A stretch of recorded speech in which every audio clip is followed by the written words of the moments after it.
All right, let's go to Zion Williamson, Rob, because he has a similar clause in his contract, if I can find it.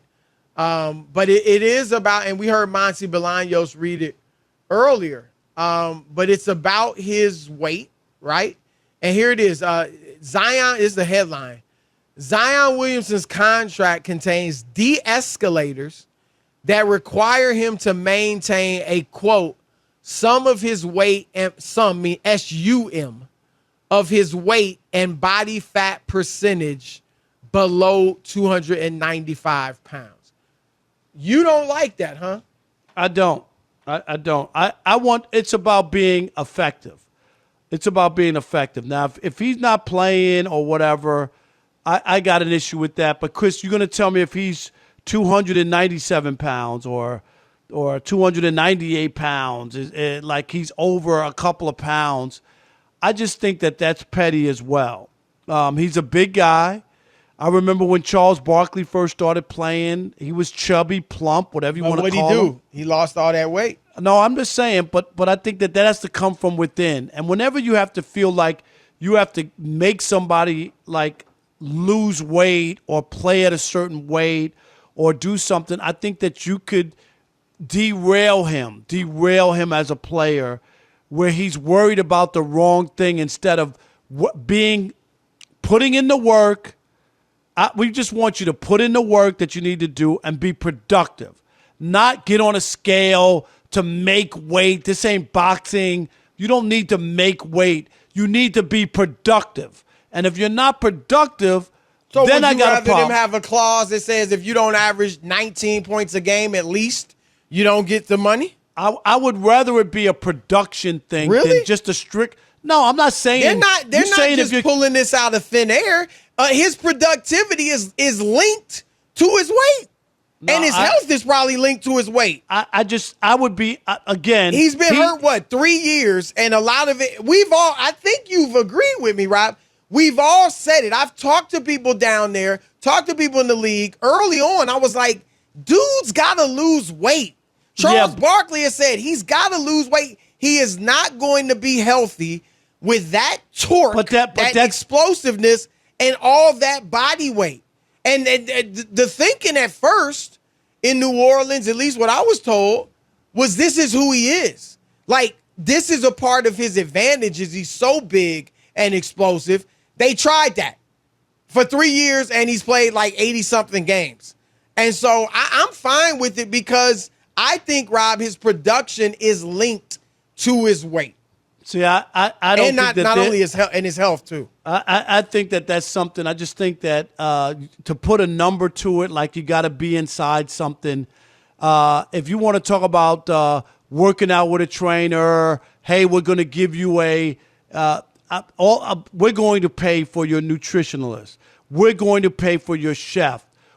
Those are the things I'd rather the team do. They may be doing that. Well, but those are the things to me are more. We want you to follow these regiments. If you could do that, we're good as long as we have the production. But to just throw out an arbitrary number of I don't think whatever arbitrary. It is. You think it's? I'm sure the doctors and trainers have said this is the weight he really should be. So if he's 5 pounds over, what does that mean? Look, you're throwing out a pound, 2, 3, 5 pounds. I get that, of course. If he's 296, it's not going to be the difference between him being great and being two. Yeah, but you got to put some weight. I mean, you're right. It's same with boxing. If they fight at 147 welterweight, no, but it's for a competitive if you're 148, balance, is it really going to make that much of a difference if he's 148? No, but you got to have some line. I don't think it's anything close to the Kyler Murray situation because I think his health. This is a guy that's been hurt for the better part of 3 years, and they are giving him all of this money, and they're saying the doctors, the science shows, and your history shows that you need to stay below a certain weight to be able to play at your optimum level and, more importantly, stay healthy. Because, Rob, here's the thing. If he just stays under 295, and let's say he's not a good anymore, he averages 12 points a game, he's still getting his money. So I'm taking a risk as the owner. Let me ask you this.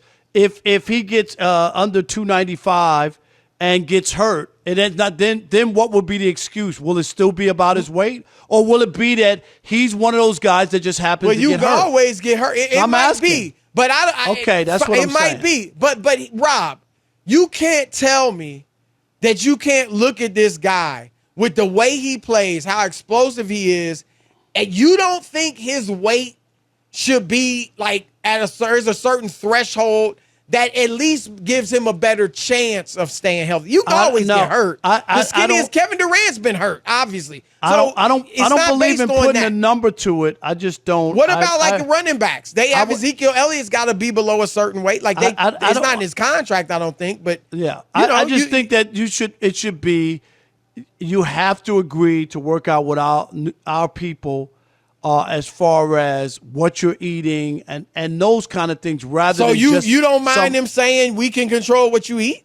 No, I think that we want you to eat better or whatever, and we'll help you do that at no extra cost. You know how it is nowadays, Rob. When these guys go to the practice facility, they got breakfast healthy, they got lunch healthy, like. Food is all over the place. Good, healthy food. Yeah, but not when you're not after work. I mean, and that's what you need is you need. He could either have his own nutritionist and have somebody or I'm sure they'd provide somebody. I don't know if that. I'm ready to hire a ranks cook with cap ramifications starting next year. Believe me, I wish I could have a personal. Wouldn't chef. that be great, Chris? I would be looking svelte. You got all that extra loot now that the girls have graduated college, Chris. You could have a living. Come and cook for you and your wife. What are you kidding? We probably could. My wife cooks healthy, though. I told you, she's a great cook. Right. And she cooks well, but it would be awesome to have, My only problem is trying to find an 18-year-old who can cook well, Man, you need to find you a nice 52-year-old fox. That's what you need to find you. A silver fox? A nice, mature 52-year-old looker. All right, we got to talk to your wife and see if she knows who are doctors, got the big coin like her. Brains, coin, and the gray hair. The gray hair, nah, my wife don't have gray hair. No, your wife have doesn't. Gray hair, nah.